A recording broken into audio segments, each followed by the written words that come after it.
When I asked to step down from an unpaid leadership role, my supervisor mocked, "Maybe she's realizing she's just not cut out for anything important." He smirked as he added, "Hey, not everyone's born to lead, some people are born to fetch coffee." I thanked him politely, sent an anonymous survey to the team highlighting his leadership style, and 2 months later, a company-wide restructure had him reporting to me. Let me tell you about the time I was mocked, humiliated in front of my peers by my own supervisor, and how I quietly turned that into the best revenge of my life. I worked at a tech company in Des Moines, Iowa. Not a big name, not flashy.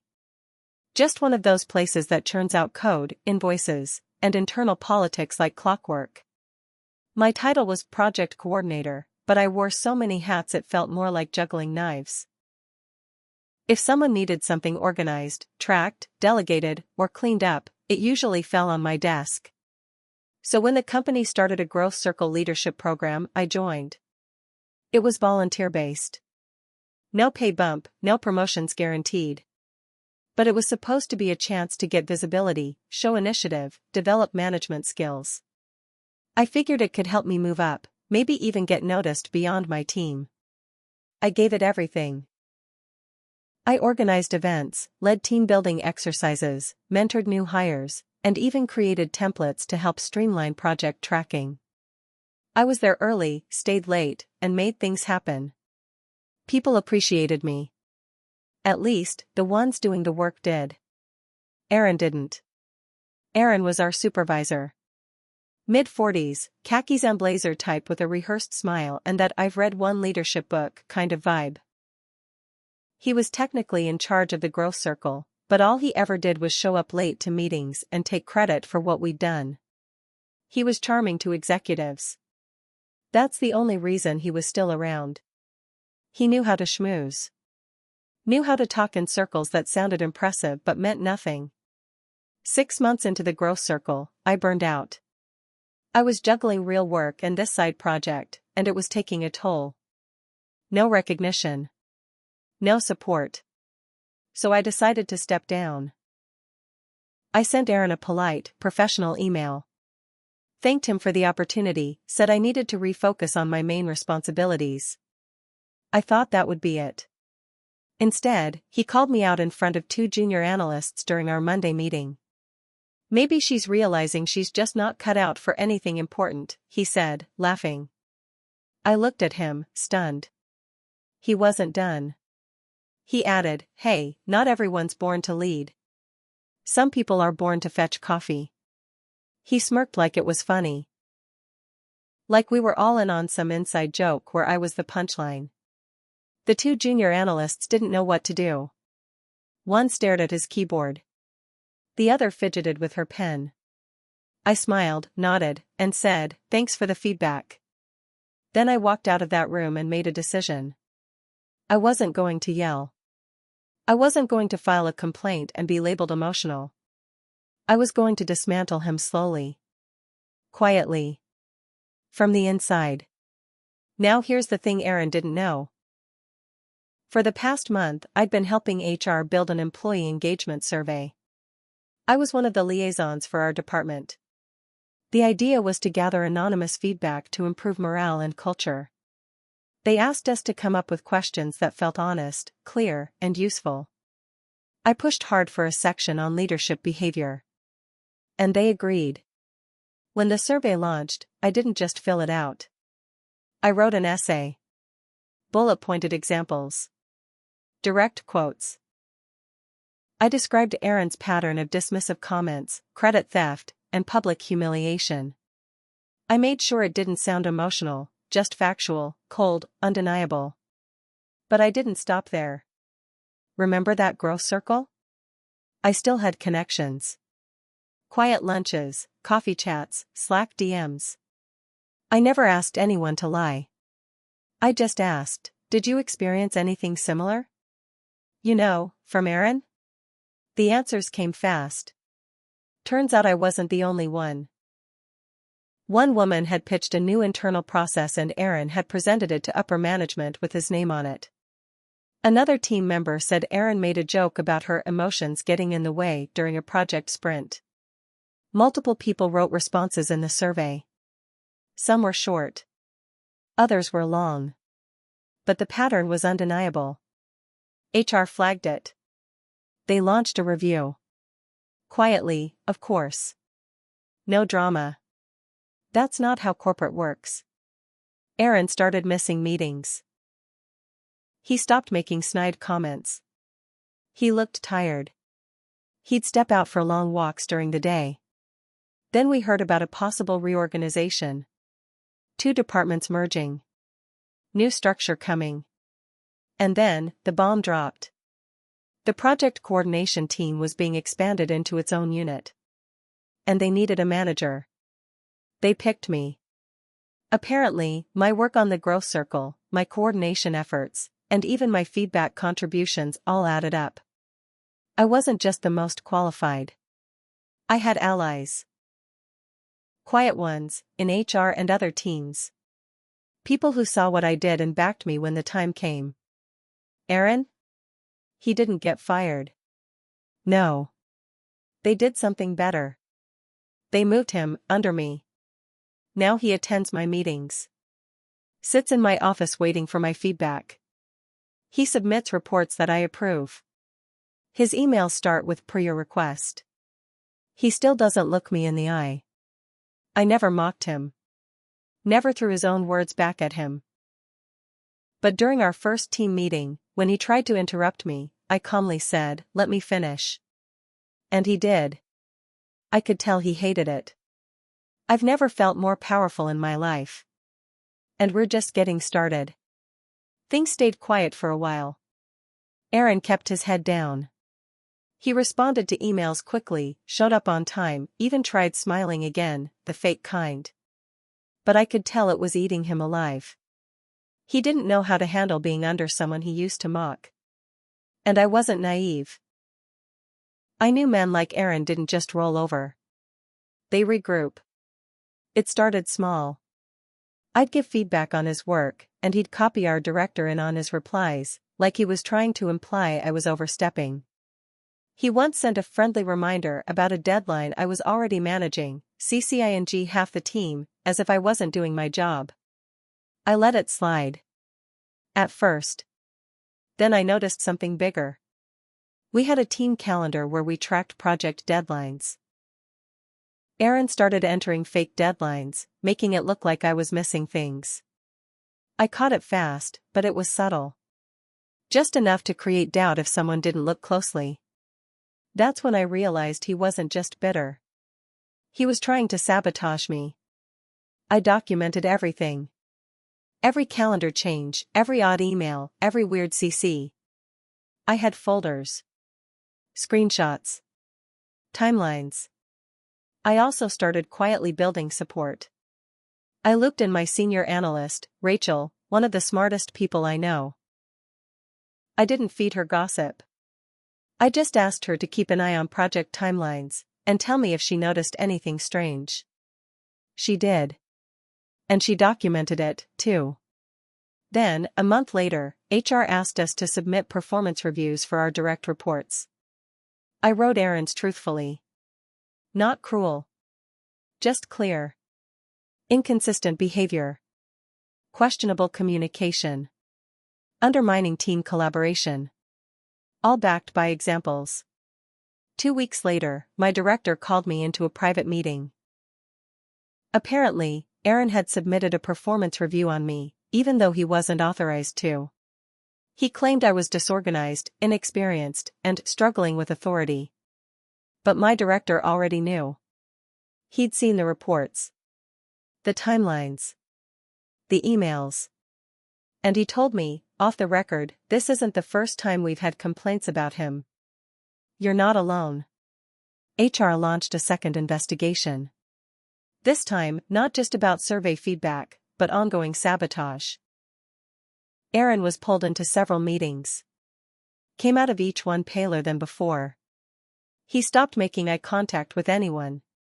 And then, one Friday morning, I got the message I didn't expect. HR wanted to talk to me. Not about Aaron. About my leadership. Because they were considering me for something bigger. And Aaron? He was about to make one last, desperate move that would blow everything up. The HR meeting wasn't just routine. It was a test. They didn't come out and say what role they were thinking about. But the way they phrased their questions, asking how I handled conflict, how I dealt with difficult team members, how I would structure interdepartmental projects, it was obvious.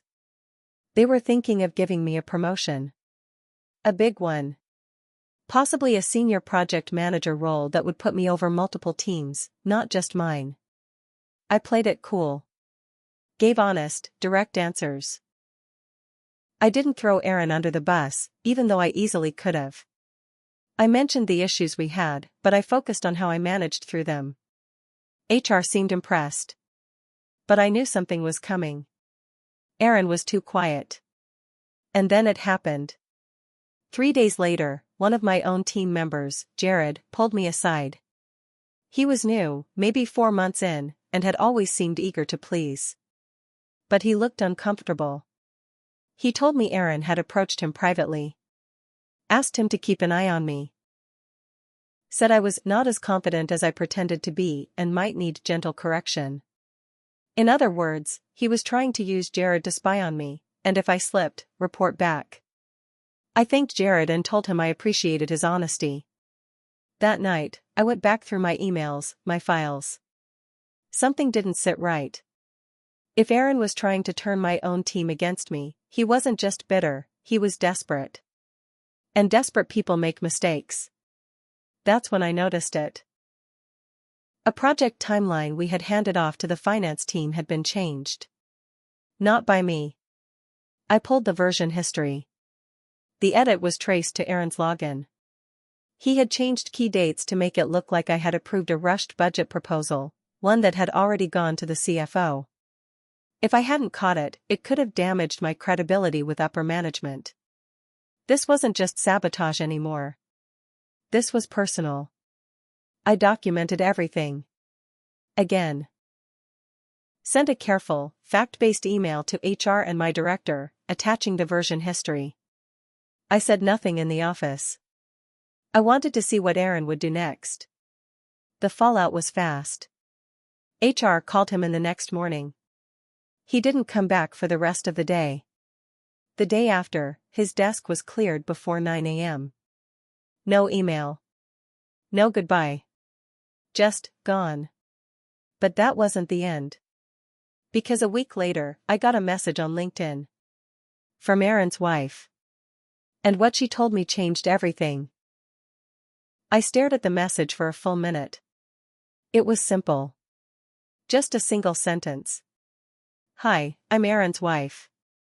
I think you need to know what he's been saying about you, and what he's been planning. My stomach dropped. I didn't reply right away. I didn't want to say the wrong thing or come off defensive. Instead, I messaged back politely, asked her if she was okay, and said I was willing to listen. She replied with a long message. Then another. Then another. Apparently, Aaron had been venting to her about me for months. Not in a normal, work frustration kind of way. More like an obsession. He'd talk about me every night, how I undermined him, how I was manipulative, how I was trying to ruin his life. And then she said this, he told me he was planning to leak confidential info to make you look incompetent. Something about you being responsible for a budget error, something you signed off on that wasn't actually yours. I knew what she was talking about. It was the fake timeline. I asked her if he'd actually done it. She didn't know, but she said he had been collecting files on me. Saved emails. Slack messages. Anything he could twist to make it look like I was unstable or reckless. She sounded tired. Defeated. She said she was leaving him. That she wanted nothing to do with him anymore. I thanked her. I didn't ask why she chose to tell me. Maybe it was guilt. Maybe it was relief. Maybe she just wanted to warn someone before things got worse. But that message gave me leverage. I sent it, just the part about his plan to leak files, to HR. I didn't include her name. I said I had reason to believe he was planning to sabotage company data. I left it at that. HR didn't say much in return. But the next week, IT locked down all former employee access. Another week later, they implemented two-factor authentication on all project tools. Quiet moves. But real. Then, just when I thought things were finally calming down, my director pulled me aside. He asked me to come into a meeting, not in the conference room. Not even on Zoom. This was at headquarters. Private office. I walked in, and sitting there, was the COO. And on the table, was a thick folder with my name on it. Aaron had filed a formal complaint, after he left. He'd accused me of abuse of power, manipulation, and even workplace harassment. All of it was based on doctored screenshots, misrepresented Slack threads, and cherry-picked emails. But here's the thing. I had the originals. I had timestamps. And I had people who backed me up. Still, they had to ask. They had to investigate. It was protocol. For 2 weeks, I had to walk on eggshells while legal went through everything. I didn't sleep. I barely ate. And just when I thought I might lose everything, the report came back. Clean. In fact, the legal team found evidence that he had violated data access policies, after termination. He'd tried logging into old files. Twice. They were considering legal action against him. I walked out of that meeting, exhausted. But stronger. And when the final promotion decision came through? I wasn't just leading my team anymore. I was heading the new Strategic Project Operations Department. Aaron's name hasn't come up since. But something tells me this story isn't quite finished. 3 months passed. The new role came with more meetings, more pressure, more visibility. I had a team of nearly 30 now, and I was expected to help shape the future of project operations for the entire company. It was everything I'd worked for. And yet, something lingered. That file Aaron had left behind, the complaint, the altered screenshots, it stuck with me. Even after HR cleared me, even after the lawyers dismissed his claims, it sat in my gut like a stone. Because here's the truth. I wasn't innocent in all of it. No, I didn't lie. I didn't fake anything. But I did play the game. Quietly. Strategically. I helped steer people into giving feedback. I nudged things behind the scenes. I never gave Aaron a second chance. I didn't care if he changed. I wanted him out. And I got what I wanted. So when the legal team reached out again, this time asking if I wanted to press charges for unauthorized access to company files, I paused. I had the power. All I had to do was say yes. They'd move forward. Civil suit, maybe criminal charges. He'd lose his next job, maybe even more. But something inside me hesitated. I remembered the look on his wife's face when she sent me that message. The way she said, "He talks about you like you're not even real. Like you're some enemy he invented to blame for everything." And I realized. Aaron had broken long before I stepped into that leadership role. He was already falling apart. I didn't ruin him. I just exposed what was already rotting underneath. Still, I made my choice. I told legal, no charges. Let him go. Let him fade. I didn't forgive him. But I moved on. A few weeks later, I heard he was working part-time at a consultancy out of state. Not a senior role. No real authority. Just background noise. Meanwhile, my name was added to the executive development program. I'd be mentoring the very same kind of leaders we used to pretend to train in the old growth circle. The circle really did come full. And sometimes, when I sit in my office alone late at night, I remember those words he threw at me: "Some people are born to fetch coffee." I smile to myself. Because I still fetch coffee. My own. Every damn morning.